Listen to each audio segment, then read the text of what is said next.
अब जैसा कि मैंने आपको थर्मल एक्सपेंशन में कराया था, जिसमें हमने वर्क डन को नोट डाउन किया था कि जब हमारा कोई एडियाबैटिक, जब हमारा थर्मल जो होता है आइसोथर्मल, उसमें जब वर्क डन होता है तो किस तरह से सारे फंक्शन काम करते हैं। जैसे कि हम लोग कह रहे थे कि हमारा जो एक्सपेंशन हो रहा है उसमें कुछ ना कुछ वॉल्यूम में क्या हो रहा है, इंक्रीमेंट हो रहा है।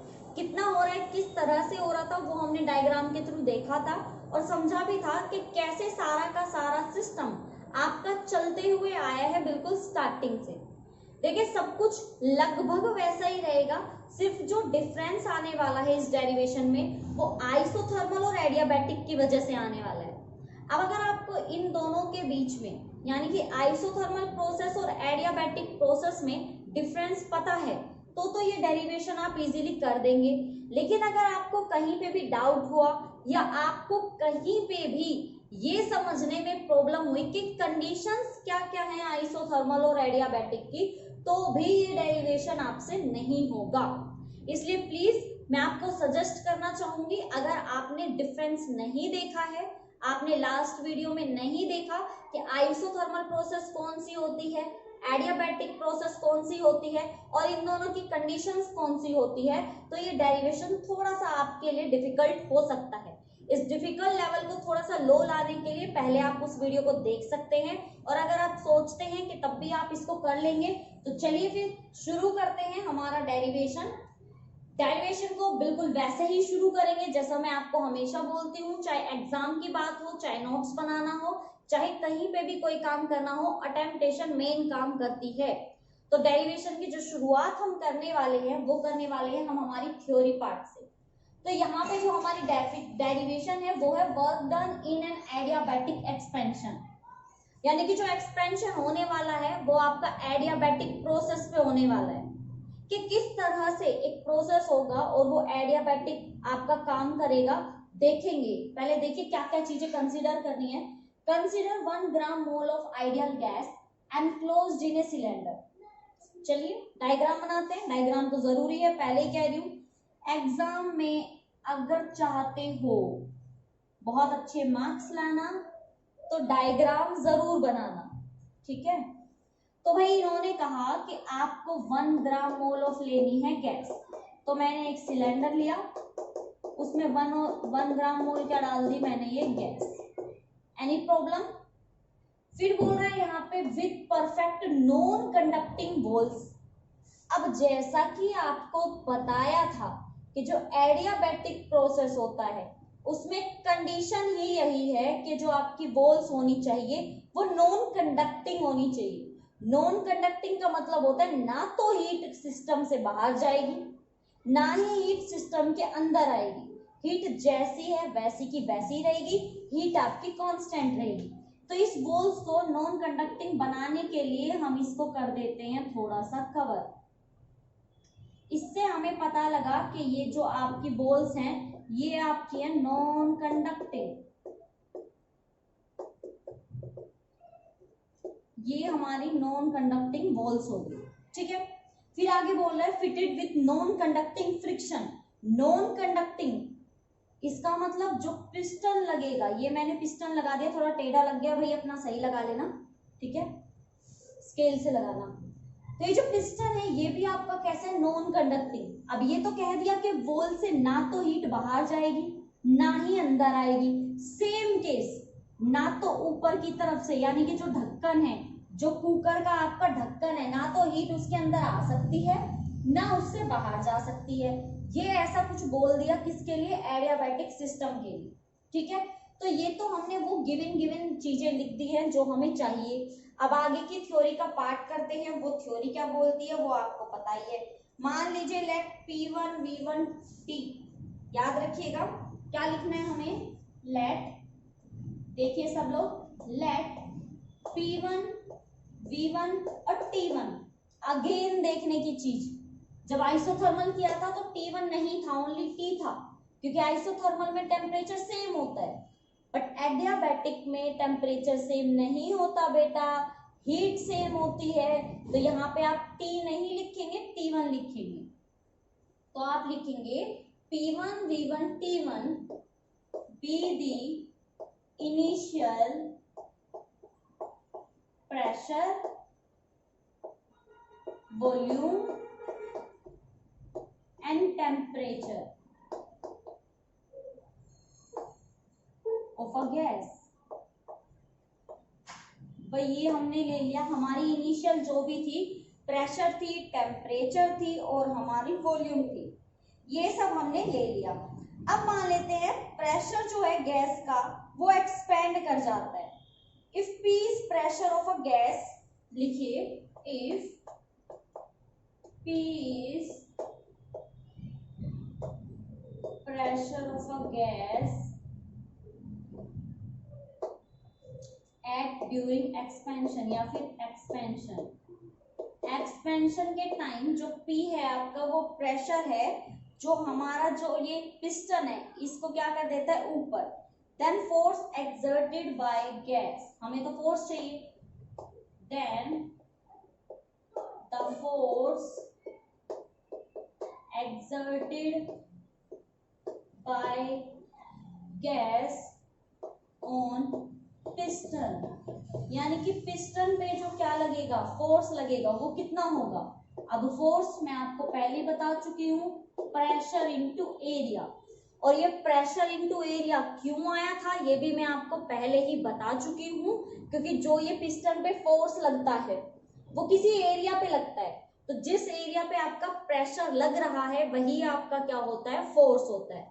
तो इसमें ऐसा कुछ बताने का, समझाने का, दोबारा से एक्सप्लेन करने का कुछ है नहीं, तो मैं पहले यहाँ पे लिख रही हूँ फोर्स इज इक्वल टू क्या हो गया आपका प्रेशर इनटू में एरिया।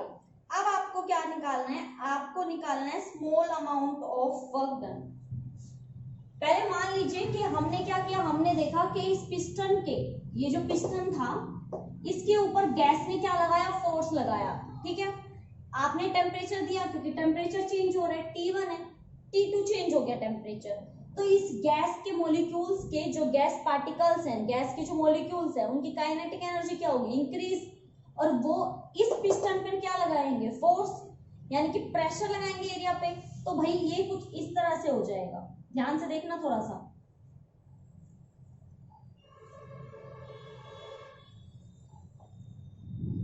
नॉन कंडक्टिंग है इसलिए मैंने दोबारा से नॉन कंडक्टिंग बना लिया। अब ये जो पिस्टन था ये चला गया आपका ऊपर, कितना डिस्प्लेसमेंट हुआ अगेन dx, जैसा आइसोथर्मल में हुआ था। देखो मैंने हीट को बाहर नहीं होने दिया है, अब भी नॉन कंडक्टिंग है, पहले भी नॉन कंडक्टिंग था, बट एक्सपेंड तो कर सकता है, अंदर ही अंदर बढ़ तो सकता है, उठ तो सकता है। जैसे आपने देखा होगा अगर किसी बर्तन में पानी को बॉईल करने के लिए रख दो और उसके ऊपर प्लेट रख दो, तो जब अंदर बहुत ज्यादा प्रेशर होने लगता है ना तो प्लेट ऊपर उठने लगती है और आवाज करने लगती है ठक ठक। कभी सुना हो तो करके देख लेना, नहीं सुना हो तो प्रैक्टिकल। वो जो ऐसे होता है वो एक्सपेंड तो हो सकता है ना, अगर निकल नहीं सकती तो क्या है एक्सपेंड तो हो ही सकता है, वही ये पिस्टन क्या हुआ है एक्सपेंड हुआ है। तो अगर इनिशियली प्रेशर वॉल्यूम टेम्परेचर आपका P1 T1 और V1 था, तो फाइनल में क्या हो जाएगा P2 V2 T2 होगा या नहीं होगा, बताओ मुझे। तो हम क्या कहेंगे कि during expansion small displacement of piston show, this indicate that work done, तो यानी कि वर्क डन इंडिकेट करता है, तो आप क्या लिखेंगे small work done, small work done, क्योंकि कुछ ना कुछ क्या हुआ है आपका वर्क डन हुआ है और हमें तो वर्क डन ही निकालना है ना। Small work done during expansion, यानी कि एक्सपेंशन के टाइम पे कितना वर्क डन हुआ है बच्चों वो निकालो। तो भाई वर्क डन मैंने आपको बता रखा है, स्मॉल वर्क डन हुआ है कितना होता है फोर्स इनटू में डिस्प्लेसमेंट। अब अगेन वही बात आ गई, फोर्स तो हमें पता है कितना प्रेशर इनटू एरिया, और आपका डिस्प्लेसमेंट dx, दोबारा से सेम बात आ गई, एरिया इनटू डिस्प्लेसमेंट क्या होता है वॉल्यूम। तो हमारा जो वर्क डन निकल के आएगा वो आएगा आपका PdV। जिन बच्चों को स्टार्टिंग वाली आइसोथर्मल वाली इक्वेशन समझ में नहीं आई, डेरिवेशन समझ में नहीं आई, वो यहाँ पे अगर थोड़ा सा फोकस करेंगे तो वो इससे भी समझ सकते हैं। सिंपल सा दोबारा से देखिए, डेरिवेशन शुरू करने के लिए आपके पास होनी चाहिए फोर्स की वैल्यू जो कि यहाँ पे लिखी हुई है। फोर्स होता है प्रेशर इनटू एरिया, क्योंकि प्रेशर होता है फोर्स अपॉन एरिया, तो मैंने वहां से निकाल लिया फोर्स। अब हमें जो फोर्स जो हमें फोकस करना है वो करना है हमारा वर्क डन पे।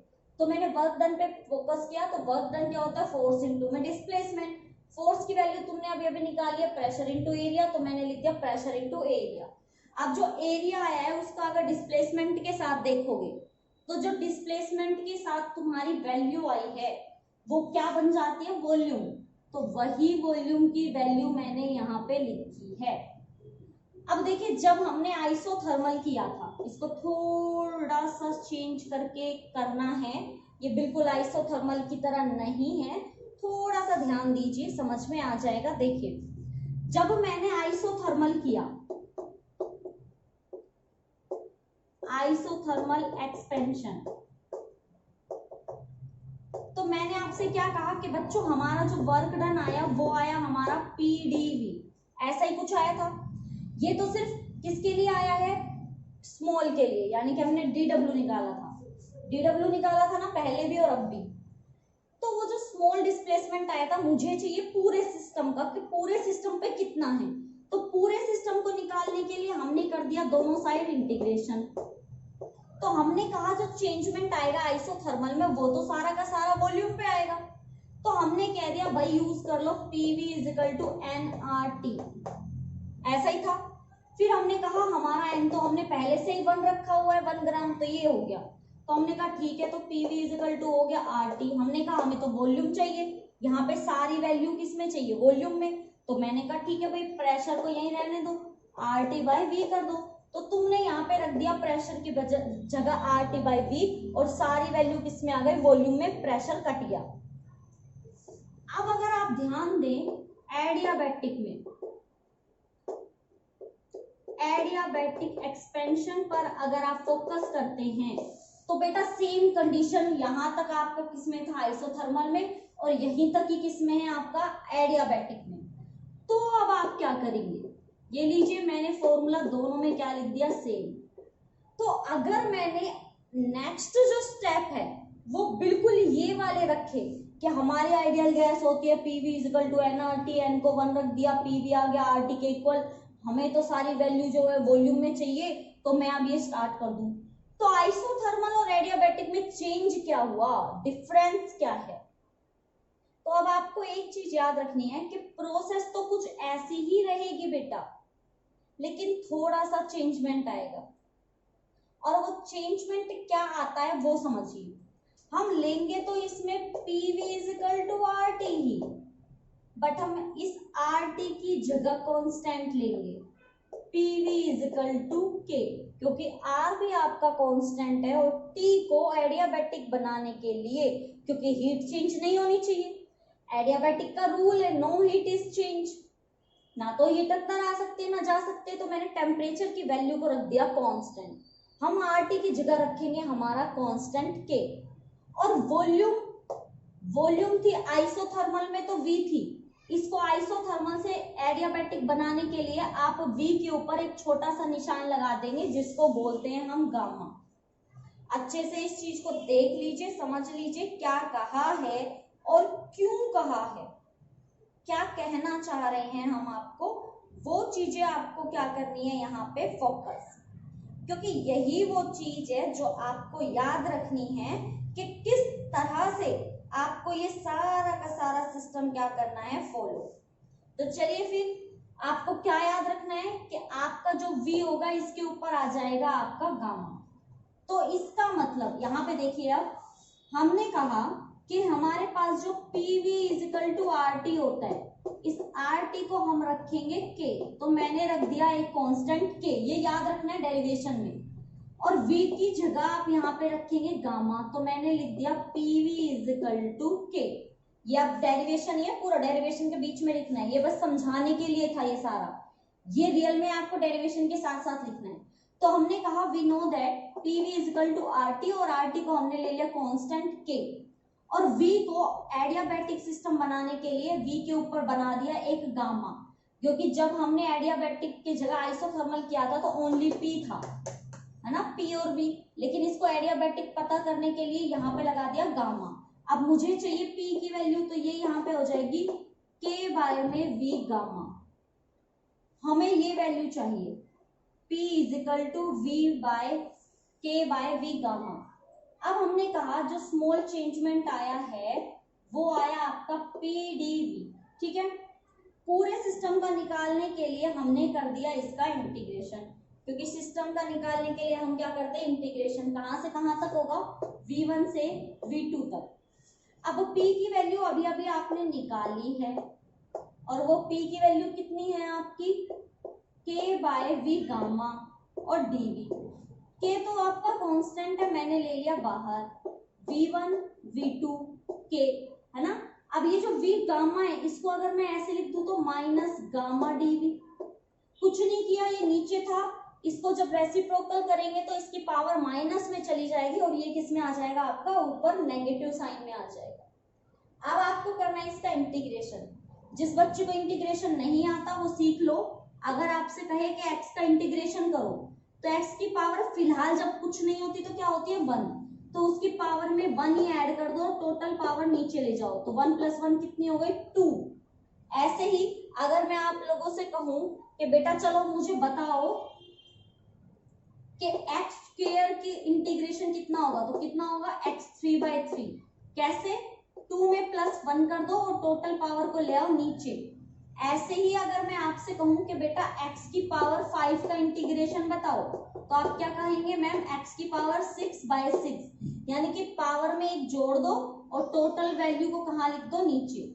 सेम ऐसा इसमें हम करेंगे, तो जरा देखना आपका जो वर्क डन आएगा वो कितना आएगा, V1 से V2। देखो V माइनस गामा +1, ये मैंने क्यों किया, क्योंकि पावर में एक जोड़ते हैं और जो भी पावर आई है उसको लिख दो नीचे, तो माइनस गामा +1। ऐसा ही कुछ हुआ, ये हो गया हमारा इंटीग्रेशन। अब देखो क्या करना है, अब इस पावर को अगर मैं ऐसे लिख दूं तो 1 माइनस गामा, तो कोई दिक्कत तो नहीं है, गामा अब भी माइनस है, 1 अब भी पॉजिटिव है, तो 1 माइनस गामा। सेम ऐसा यहाँ पे लिख दो 1 माइनस गामा, ताकि देखने में भी अच्छा लगे। कहां से कहां तक, V1 से V2 तक। अब ये जो 1 माइनस गामा है बेटा ये कांस्टेंट है, तो क्या हो जाएगा, K/1 माइनस गामा। अब जो आप वैल्यू रखेंगे अपर माइनस लोअर, तो क्या हो जाएगी, V2 1 minus gamma minus V1 1 minus gamma. लो भाई, हो गया तुम्हारा इंटीग्रेशन। बताओ मुझे कहां कहां आपको दिक्कत आई है, कहां समस्या आई इसको समझने में। तो ये आपका फाइनली निकलता है आपका रिजल्ट, जो कि आपका वर्क डन निकालता है। ये वर्क डन जो आपने निकाला, ये निकाला है आपने आइसोथर्मल में, कि किस तरह से जो आपकी वैल्यू होती है, आइसोथर्मल नहीं सॉरी एडियाबैटिक, आइसोथर्मल में तो सिंपली हमने निकाल दिया था, कोई गामा का सिस्टम था ही नहीं। जो गामा का मेनली सिस्टम निकल के आया है वो सिस्टम आया है हमारा एडियाबैटिक में। थोड़ा सा डिफिकल्ट है, मैं खुद मानती हूँ डिफिकल्ट है, तो भाई करना तो है, डिफिकल्ट है तभी हाई मार्क्स का है, तभी 5 मार्क्स में आपका पूछा जाता है। तो आपका जो सिस्टम आता है वो कुछ इस तरह से आता है। जो आइसोथर्मल और एडियाबैटिक में जो आपका डिफरेंस यहाँ पे निकल के आया है, वो डिफरेंस सिर्फ और सिर्फ आपका आइडियल गैस की जब ये इक्वेशन रखते हैं तब आता है। अगर सिंपली आइसोथर्मल है तो यहाँ पे RT/V आ जाता है, कोई चेंजमेंट नहीं है। लेकिन अगर बात करें एडियाबैटिक की, तो एडियाबैटिक में RT को रखते हैं K, और ये एडियाबैटिक है उसको शो करने के लिए यहाँ पे गामा लगा देते हैं। तो जो तुम्हारी P की वैल्यू आती है वो आती है K/V गामा। ये सारा सिस्टम करोगे, जब P की वैल्यू को यहाँ रखोगे तो K आपका आ जाएगा कांस्टेंट, K को हमने ले लिया बाहर। देन उसके बाद आप देखेंगे कि आपने जब V की वैल्यू रखी तो उसका इंटीग्रेशन करो। इंटीग्रेशन कैसे करते हैं, पावर में एक जोड़ दो और जैसा है वैसा सेम नीचे लिख दो, मैंने लिख दिया। अब आप देखेंगे इंटीग्रेशन का रूल है अपर माइनस लोअर, तो एक बार अपर कर दिया और एक बार लोअर कर दिया, ये आपका निकल के आ गया फाइनल रिजल्ट। ये आपका डेरिवेशन है किसके लिए, work done in adiabatic process. दूसरी बात, आइसोथर्मल हो या एडियाबैटिक हो, थ्योरी पार्ट लिखने के बाद डायग्राम बनाओगे सीधा, कोई भी डेरिवेशन नहीं करेगा। सबसे पहले आप लोग बनाओगे डायग्राम, डायग्राम के नीचे लिखोगे in adiabatic process the walls must non conducting walls, non conducting होनी चाहिए। ये चीज तो पक्का लिखनी है अगर नंबर चाहते हो, क्योंकि एग्जामिनर ये देखना चाहता है आपकी नॉलेज कितनी है, आप कितने मार्क्स गेन कर सकते हो अपनी नॉलेज के हिसाब से। रट्टा लगाओगे कुछ भी समझ में नहीं आएगा। तो कोशिश कीजिए कि अच्छे से एक चीज को एक्सप्लेन करके दें, ठीक है। तो ये तो बात हो गई हमारा जो डेरिवेशंस थे उसके बारे में। हमने वर्क डन देख लिया आइसोथर्मल में, हमने वर्क डन देख लिया एडियाबैटिक में। अब जो हम देखेंगे वो देखेंगे हमारा जो पीवी डायग्राम होता है, हमारा प्रेशर और वॉल्यूम का जो ग्राफ होता है, उस पे हमारी वैल्यू किस तरह से शो आउट होती है, किस तरह से हम उसको डिफाइन कर सकते हैं, वो सारी की सारी चीजें अब हमें यहाँ पे नोट करनी है। तो फटाफट से इस डेरिवेशन को नोट डाउन कर लो, नोट्स बना लो, कोशिश करो आज में अभी आपको ये डेरिवेशन समझ में आ जाए। फिर भी अगर नहीं आती तो कमेंट करके मुझे बताओ, मैं कोशिश करूंगी कि आपकी समस्या का भी मैं समाधान करूं, ठीक। अब तक हम लोग हमारे जो डेरिवेशन है यानी कि हमारा जो वर्क डन देखा है हमने, वो देखा है एक आइसोथर्मल प्रोसेस में अलग से और एडियाबैटिक में अलग से। हमने देखा जो वर्क डन हो रहा है चाहे वो आइसोथर्मल में हो और जो एडियाबैटिक में हो, किसी भी प्रोसेस में हो, वो जो वर्क डन होता है वो एक्सपेंशन शो कर रहा था। जब ये एक्सपेंशन हुआ यानी कि जब पिस्टन थोड़ा सा ऊपर की तरफ गया तो उसका हमने एक मैथमेटिकल लास्ट में रिजल्ट निकाला जिसका हमने नाम दे दिया work done by isothermal expansion and work done in adiabatic expansion. दोनों का हमने डिफरेंट वे में क्या कर दिया, डेरिवेशन कर दिया और हमारे मैथमेटिकल टर्म निकल के आ गए। बट अब जो हम टॉपिक करने वाले हैं वो टॉपिक थोड़ा सा अलग है। देखने हम वर्क डन वाले ही हैं, बट ये जो वर्क डन होगा ये आपके लिए बहुत ज्यादा इंपॉर्टेंट होने वाला है। सीरियसली ये टॉपिक आपके लिए डेरिवेशन वाले टॉपिक से भी ज्यादा इंपॉर्टेंट है। ऐसा क्यों? क्योंकि इसमें आप कोई भी मैथमेटिकल टर्म नहीं करेंगे, इसमें हम थ्योरेटिकल बताएंगे कि किस तरह से जो भी एक वर्क डन होता है, वो चाहे आइसोथर्मल में हो चाहे वो एडियाबैटिक में हो, वो दोनों में ही आपका सेम प्रोसेस शो करते हैं। वो शो कैसे करेंगे उसको हम इंडिकेट करेंगे इंडिकेटर डायग्राम के थ्रू।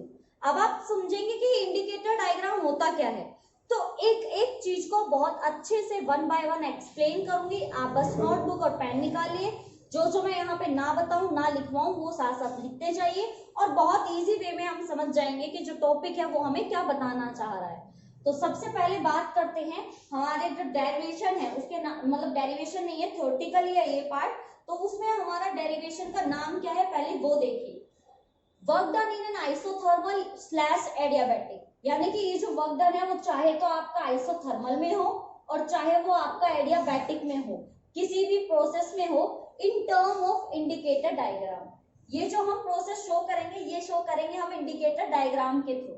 ये इंडिकेटर डायग्राम क्या होता है? ये इंडिकेटर डायग्राम आपका होता है प्रेशर और वॉल्यूम के बीच का एक ग्राफ। कुछ इस तरह का आपका ग्राफ होगा जिसपे हम बताएंगे कि हमारा जो प्रेशर और वॉल्यूम है वो किस तरह से आपका इंक्रीज और डिक्रीज होता है।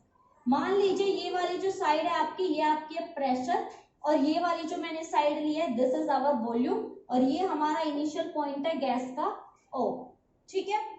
यानी कि कहने का मतलब हम कोई भी एक सिस्टम रखेंगे, उस सिस्टम पे हम लोग क्या लगाएंगे, हमारा कोई भी एक प्रोसेस यूज करेंगे, चाहे वो आइसोथर्मल हो और चाहे वो एडियाबैटिक हो। प्रोसेस आपका कोई भी हो लेकिन उसका जो रिजल्ट होगा वो हम कोई मैथमेटिकल टर्म से नहीं दिखाएंगे, ना ही हम कोई इक्वेशन करके दिखाएंगे, कोई डेरिवेशन करेंगे, हम उसका रिजल्ट दिखाएंगे किसके ऊपर, हमारे इस ग्राफ पे। अब ये जो ग्राफ आएगा वो किस तरह से आएगा, पहले उसके लिए हमें अपनी थ्योरी पार्ट को समझना होगा, थ्योरी को देखना होगा। तो इसकी थ्योरी पार्ट को देखिए, थ्योरी यहाँ पे क्या कहना चाहती है। Consider 1 gram of an ideal gas enclosed in a cylinder. कहा गया कि आपको एक सिलेंडर लेना है और इस सिलेंडर में रखनी है आपकी 1 मोल ग्राम गैस को आपने इसमें रख दिया, ठीक है।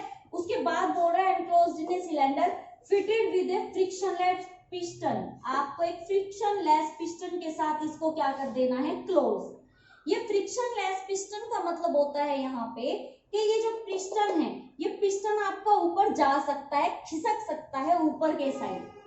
बाद में बोला गया P1 V1 T be the initial pressure volume temperature of the gas. Initial में शुरुआत में इसका जो प्रेशर था वो P1 है, वॉल्यूम आपकी V1 है, टेम्परेचर आपका T है of the gas if DV is small increase in volume. अगर आपका डीवी जो है स्मॉल वॉल्यूम में क्या कर जाता है, इंक्रीज कर जाता है या डिक्रीज कर जाता है, वो कुछ भी कर सकता है, तो आपका वर्क डन क्या होगा। तो अगर if DV is small increase in volume then work done, क्योंकि हमें तो वर्क डन देखना है, हमारा जो नाम है ऊपर जो हमारी जो इस इक्वेशन का जो हम टॉपिक कर रहे हैं इसका जो नाम है वो वर्क डन ही है, तो आपको तो वर्क डन निकालना है ना। तो work done by gas in expansion, हमें एक्सपेंशन में वर्क डन देखना है गैस का, कि जो गैस हमारी सिलेंडर में बंद है वो गैस कितना एक्सपेंशन करती है हमारी वॉल्यूम के थ्रू।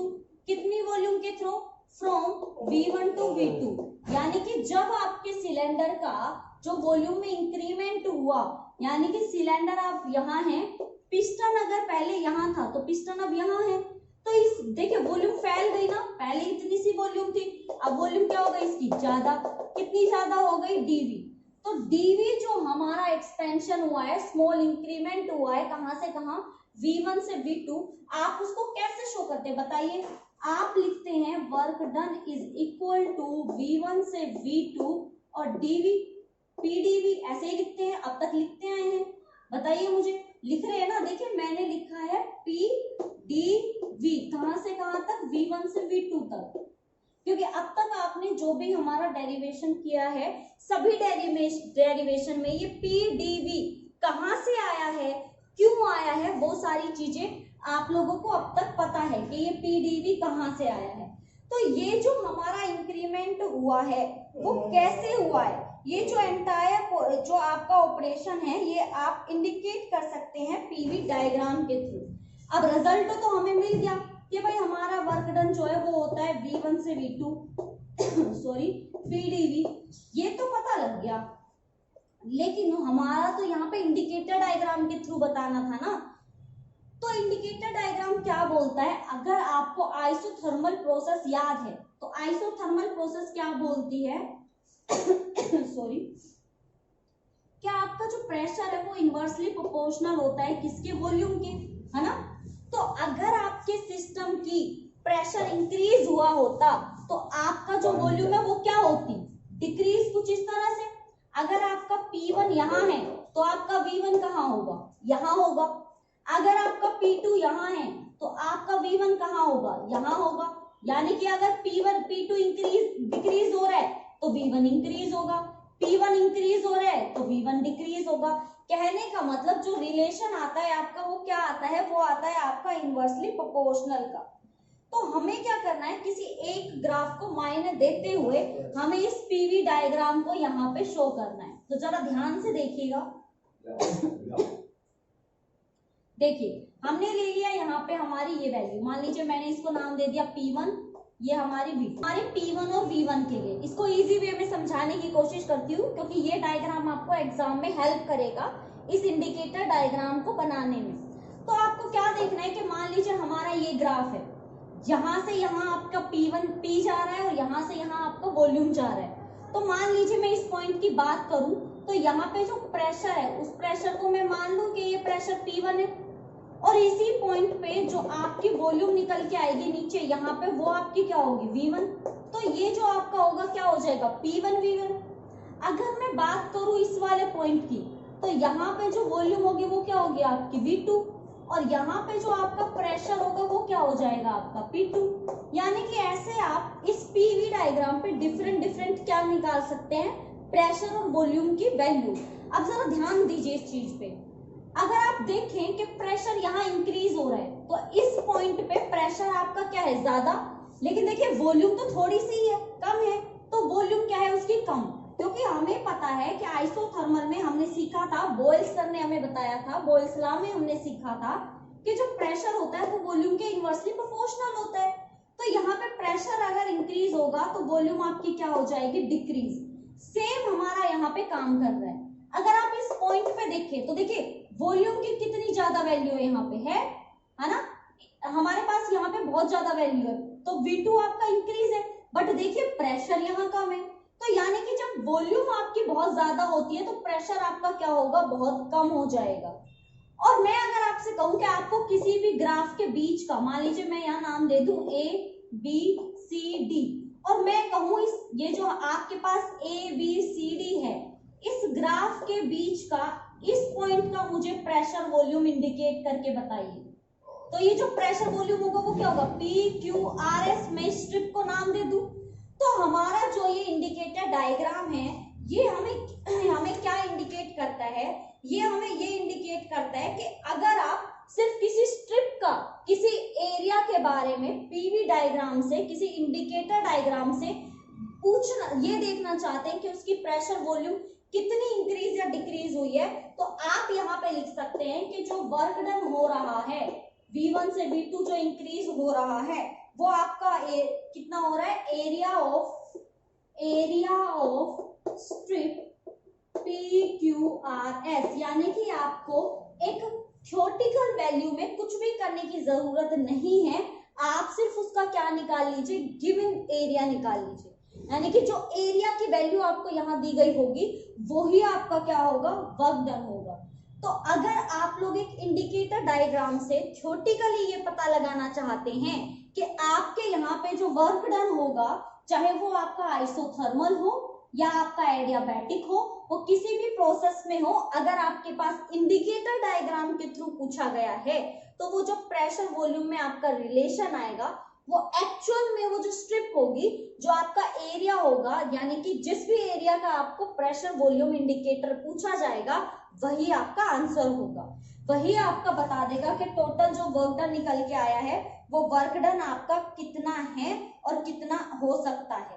तो ये जो आपने एरिया ऑफ स्ट्रिप निकाला वो टोटल का क्या हो जाएगा, वो टोटल का आपका हो जाएगा एरिया ऑफ स्ट्रिप PQRS, यानी कि जिसके बारे में आपको पूछा गया है। यानी कि अगर आप इस एरिया का क्या निकाल ले, ये जो एरिया है इसको निकाल लेते हैं, दैट्स मीन आपके पास जो इंडिकेटर, जो वर्क डन आप फाइंड आउट कर रहे थे वो आपको मिल जाएगा। तो ये तरीका होता है अगर आप किसी भी इंडिकेटर डायग्राम से क्या निकालना चाहते हैं, अगर आप इंडिकेटर डायग्राम से वर्क डन निकालना चाहते हैं। यानी कि एक साइड आपका प्रेशर दिया हुआ हो और एक साइड आपकी वॉल्यूम दी हुई हो और कोई भी एक स्ट्रिप दी हुई हो, यानी कि कंप्लीट डायग्राम बना के आपको बोले कि बताइए इसका वर्क डन कितना होगा, तो उसका जो वर्क डन होगा वो उतना ही होता है जितना उसका एरिया होगा। तो आपको कुछ भी एक्स्ट्रा मेहनत नहीं करनी है, आपको जस्ट उसका क्या निकाल के दिखाना है, एरिया निकाल के दिखाना है। जो भी आपके पास स्ट्रिप दी हुई होगी जस्ट उस स्ट्रिप का एरिया बताइए और आपके पास फाइनली क्या आ जाएगा, रिजल्ट। दूसरी बात, ये जो हमने यहाँ पे बॉयल्स लॉ के थ्रू सीखा था कि जो प्रेशर होता है वो इनवर्सली प्रोपोर्शनल होता है आपके वॉल्यूम के, इसको अच्छे से एक्सप्लेन करके आइएगा एग्जाम में। और ये चीज आपको भी बहुत अच्छे से समझ में आ जानी चाहिए कि प्रेशर और वॉल्यूम दोनों इनवर्सली प्रोपोर्शनल होते हैं, तभी एक चीज ऊपर और एक चीज क्या होती है आपकी नीचे की तरफ होती है, क्योंकि अगर एक इंक्रीज कर रहा है तो एक आपका डिक्रीज भी कर जाएगा। अगर आपको ये छोटा सा सिस्टम यहाँ पे समझ में आ जाता है तो आपके लिए ये जो टॉपिक है वो करना बिल्कुल भी मुश्किल नहीं है। अगर आप इस पूरे टॉपिक को थोड़ा ध्यान से देखें तो इसमें करने को कुछ भी नहीं था, सिंपल सा आपका ये वही थ्योरेटिकल वैल्यूज मैंने यहाँ लिखी है, थ्योरी लिखी है जो अब तक हम डेरिवेशन में लिखते आए हैं। ये वर्क डन का वही फॉर्मूला है जो अब तक आइसोथर्मल में, एडियाबैटिक में लिखा है, बट यहाँ पे हमने क्या कहा कि हमें तो इंडिकेटर डायग्राम के थ्रू दिखाना है। तो इंडिकेटर डायग्राम के थ्रू आपको एक इंडिकेटर डायग्राम बनाना है जिसमें एक साइड आपका प्रेशर होगा, एक साइड आपका वॉल्यूम होगा, और फिर आप बताएंगे कि हमें तो पता है अकॉर्डिंग टू बॉयल्स लॉ अगर टेम्परेचर हमारा कांस्टेंट है तो प्रेशर आपका वॉल्यूम के इनवर्सली प्रोपोर्शनल होता है, और अगर ये इनवर्सली प्रोपोर्शनल हुआ तो अगर प्रेशर इंक्रीज होगा तो वॉल्यूम क्या होगी, डिक्रीज। और अगर कभी भी आपको किसी भी इंडिकेटर डायग्राम में पूछा जाए कि टोटल वर्क डन कितना होगा किसी भी एरिया के बीच का, तो आप कहेंगे वो बिल्कुल उसी एरिया के इक्वल होगा जो एरिया आपको किसी भी इंडिकेटर डायग्राम में गिवन है। यानी कि जो भी आपको एरिया दिया गया हो, ए बी सी डी जो भी दिया हो गया हो वो आप नाम लिख देंगे और आपके पास क्या मिल जाएगा यहाँ पे, वर्क डन। तो भाई यहाँ पे हमने हमारा जो मेन काम थे हमारे लाज हमने पढ़ लिए हैं, डेफिनेशंस हमने कर ली हैं, डेरिवेशंस आज हमारे खत्म हो चुके हैं। डेरिवेशन के थ्रू वर्क डन मैंने आपको बता दिया है, और जो ये इंडिकेटर डायग्राम है इसके थ्रू भी जो हमारा वर्क डन निकल के आता है, कैसे हमारा एक इंडिकेटर डायग्राम ये बता सकता है कि हम लोग वर्क डन निकाल सकते हैं अगर हमें कोई भी एरिया गिवन हो, तो ये भी हम अच्छे से समझ चुके हैं। आई होप यहाँ तक का कंप्लीट सिलेबस आपके समझ में आ गया है और आपने अब तक नोट डाउन भी कर लिया होगा। अगर नहीं किया हो तो प्लीज मेरी गुजारिश है आपसे, जितने भी आपको अब तक टॉपिक कराए हैं उनके नोट्स बना लीजिए, क्योंकि आपके पास सब कुछ प्रिपरेशन करने के लिए होगा, तो एक जो क्विक रिवीजन होता है एग्जाम के टाइम पे वो आप अच्छे से कर पाएंगे। क्योंकि एग्जाम के टाइम पे बिल्कुल एक सारी वीडियोस का एकदम से रिवाइज करना थोड़ा मुश्किल हो जाता है, और अपने नोट से समझना आसान रहता है, सब कुछ अच्छे से रिकॉइल हो जाता है कि आपने किस तरह से क्या चीजें पढ़ी थी और सीखी थी। तो कोशिश कीजिए कि आप फटाक से इनको लिख लें, अच्छे से समझ लें, याद कर लें। आई होप आपके यहाँ तक बहुत अच्छे से समझ में आ गया होगा। और अगर नहीं आया किसी भी टॉपिक पे, मैं कहती हूँ किसी भी लाइन पे भी अगर आपको कंफ्यूजन है तो भी आप मुझे कमेंट करके बता सकते हैं, क्योंकि हमारा मेन मोटिव सिर्फ इतना है कि आप लोग समझें, रटे ना, समझें कि पॉइंट को अच्छे से नॉलेज ले लें, देख लें, क्योंकि आपको कुछ एक्स्ट्रा लाइंस भी एग्जाम में ऐड करनी है, और अगर आप अपनी खुद की लाइंस बनाते हैं तो वो आपको भी अच्छी लगेगी, एग्जामिनर को भी, और हमें भी बहुत ज्यादा खुशी होगी कि बच्चे ने अपनी नॉलेज से लिखा है। तो चलिए इन सभी के साथ आपसे विदा लेना चाहूंगी, मिलेंगे अब नेक्स्ट वीडियो में। तब तक के लिए अगर आप चैनल पे न्यू हैं और आपने अभी तक चैनल को सब्सक्राइब नहीं किया है तो प्लीज चैनल को सब्सक्राइब कर दीजिए। अगर आपको हमारी वीडियोस पसंद आ रही हैं तो हमारी वीडियोस को आप लाइक कीजिए, और हाँ, चैनल को सब्सक्राइब जरूर कीजिएगा। और एक बात और, अगर आपको कोई भी पॉलिटेक्निक से रिलेटेड बेसिक जानकारी चाहिए, या आपको किसी आपका कजन या फिर फैमिली मेंबर को किसी को और जानकारी चाहिए जो आपके कोर्स से थोड़ा सा डिफरेंट है, तो आप हमारी जो अदर वीडियोस हैं, जो हम बेसिक वीडियोस देते हैं पॉलिटेक्निक के बारे में, वहां पे जाके देख सकते हैं। वहां पे आपको पॉलिटेक्निक की सभी जानकारी मिल जाएगी, यानी कि क्या क्वालिफिकेशन होनी चाहिए, क्या आपको जॉब मिलेगी, क्या आपको काम करना होता है, कितनी आपकी सैलरी होगी, प्लेसमेंट कैसे होती है, ये सभी जानकारी जो एक डिप्लोमा करने वाले बच्चे को जरूर जानना चाहिए, ये सारी जानकारी आपको वहां पे मिल जाएगी। चलिए मिलते हैं अब नेक्स्ट वीडियो में, तब तक के लिए बाय बाय, टेक केयर।